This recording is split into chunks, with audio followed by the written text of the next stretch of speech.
مجھے نیک کام کرنے کا بہت شوق تھا. میں ہر بات پہ اللہ اللہ کرتا رہتا تھا. ایک دن ایک شخص نے مجھ سے کہا کہ بات بات پر اللہ اللہ کرنے والا اللہ سے بہت دور ہوتا ہے. آپ اللہ کے نام کی کرلیاں نہ کیا کرو، بلکہ اس نام کو اپنے اندر تک اتار لو، پھر آپ کے کردار میں اللہ نظر آنے لگے گا. قانون ہے کہ جب پیاس لگتی ہے تو آپ پانی کی کرلیاں نہیں کرتے، بلکہ پانی کو اندر تک لے کے جاتے ہو، تب پیاس بجھتی ہے.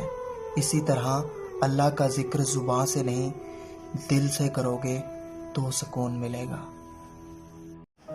آپ لوگوں سے آج کا ایک سوال ہے، ایسی کون سی چیز ہے جو انسان کو پہلی دفعہ فری، دوسری دفعہ بھی فری، لیکن تیسری دفعہ پیسوں کی لینی پڑتی ہے؟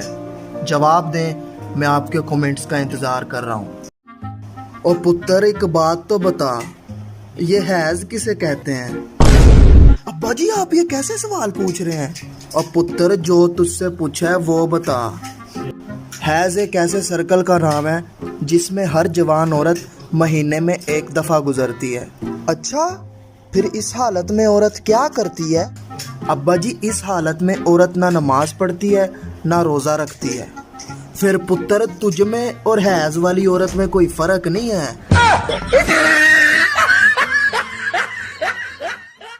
حضرت سلیمان علیہ السلام نے ایک چیونٹی سے پوچھا کہ تمہاری سال بھر کی خوراک کتنی ہے؟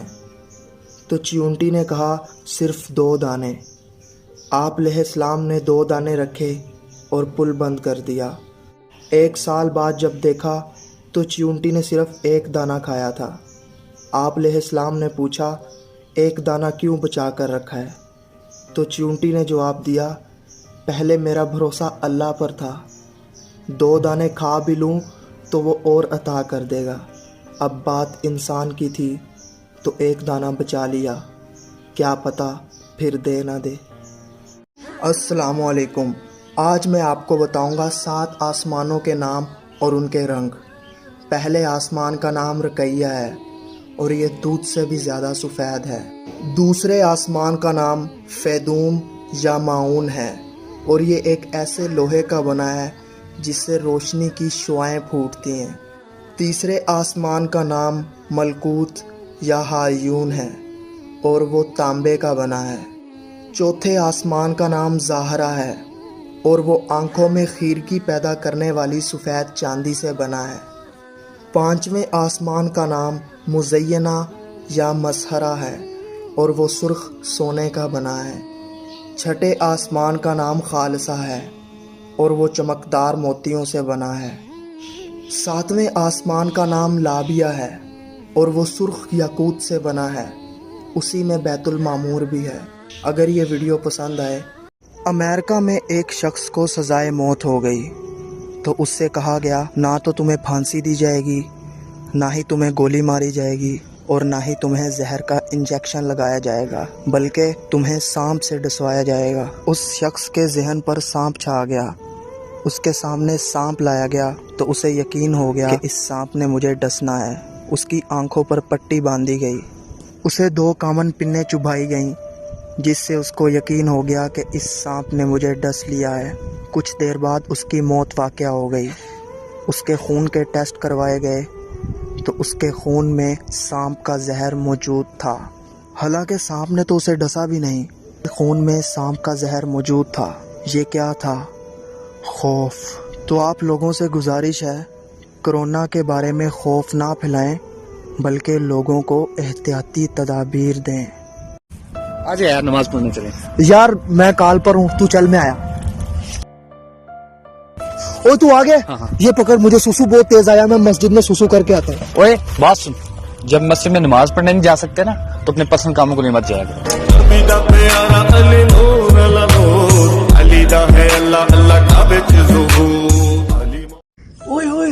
بچے چیک کر، بچے چیک کر. 1 منٹ یار، ماں کی کال آ رہی ہے. ہاں ماں، ہاں چھوڑ دوں گا نا، ہاں پکا چھوڑ دوں گا. ہاں تو نے کال میوٹ پہ لگائی تھی، ہم نے سب سن لیا. سمجھا کر یار. یار کیا تیری ماں ہر وقت ہمیں چھوڑنے کا کہتی رہتی ہے، ہمیں آوارہ کہتی رہتی ہے. ایک کام کیوں نہیں کرتا تو؟ اپنی ماں کو کیوں نہیں چھوڑ دیتا؟ ہاں ماں چھوڑ دیا.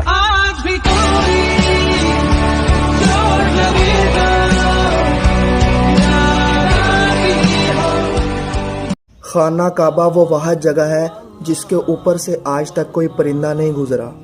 دنیا کی کسی ایئر لائن کا جہاز اس کے اوپر سے نہیں گزرا. قدرتی طور پر اس کی ڈائریکشن ایسی ہے کہ چاند اور سورج بھی اس کے اوپر آ کر کھڑے نہیں ہو سکتے. اور سائنس نے پروو کیا ہے کہ پوری دنیا کا سینٹر وہ جگہ ہے جہاں خانہ کعبہ تعمیر ہوا ہے. سبحان اللہ. اوئے تو نے جوس کا ڈبہ ایسے ہی پھینک دیا. تم میں کوئی شرم حیا ہے؟ تم جیسے لوگوں کی وجہ سے ملک ترقی نہیں کرتا.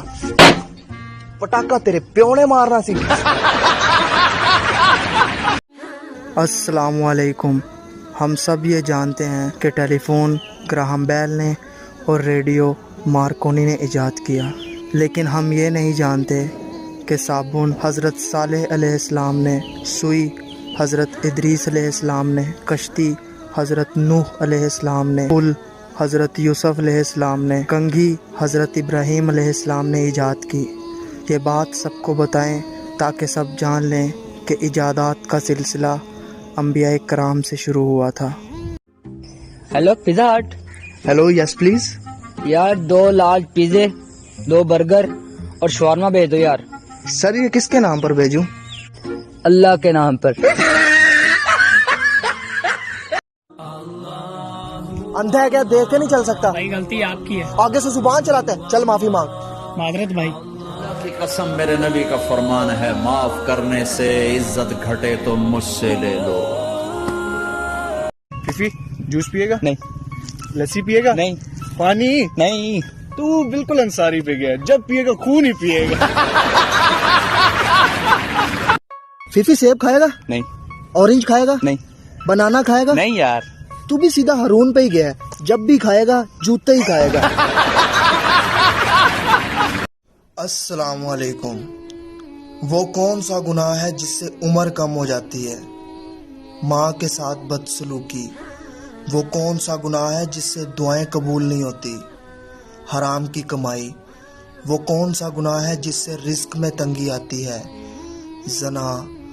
وہ کون سا گناہ ہے جس سے نعمتیں چھن جاتی ہیں؟ تکبر. وہ کون سا گناہ ہے جس سے پوری انسانیت تباہ ہو جاتی ہے؟ قتل. وہ کون سا گناہ ہے جس کی پکڑ دنیا میں ہی ہو جاتی ہے؟ ظلم. وہ کون سا گناہ ہے جس سے لعنتیں پڑتی ہیں؟ جھوٹ. وہ کون سا گناہ ہے جس سے پردہ فاش ہو جاتا ہے؟ نشہ. مسلمانوں کے بھرے مجمع میں ایک یہودی عالم نے 3 سوال کر کے سب کو وسوسے میں ڈال دیا. سوال نمبر 1، اگر اللہ ایک ہے تو اس سے پہلے بھی کوئی ہوگا. سوال نمبر 2، اللہ کا چہرہ کس طرف ہے. سوال نمبر 3، اللہ اس وقت کیا کر رہا ہے. تو اس مجمع میں سے ایک 9 سال کا لڑکا اٹھا. اس نے یہودی کو کہا کہ گنتی گنو. یہودی نے گنی 1 2 3 4 5 6. لڑکے نے کہا اس کو الٹا کر کے گنو. یہودی نے گنا 6 5 4 3 2 1. جب یہودی 1 پر آ کر رک گیا تو لڑکے نے پوچھا 1 کے بعد کیا ہے؟ تو یہودی بولا کچھ بھی نہیں. تو لڑکا بولا اللہ ایک ہے، اس کے بعد کوئی بھی نہیں. دوسرے سوال کے لیے لڑکا ایک دیا لے کر آیا.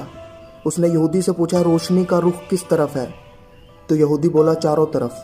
تو لڑکا بولا اللہ نور ہے اور اللہ چاروں طرف ہے. تیسرے سوال کے لیے لڑکے نے اس کو جواب دیا کہ اللہ اس وقت ایک 9 سال کے لڑکے سے ایک یہودی عالم کو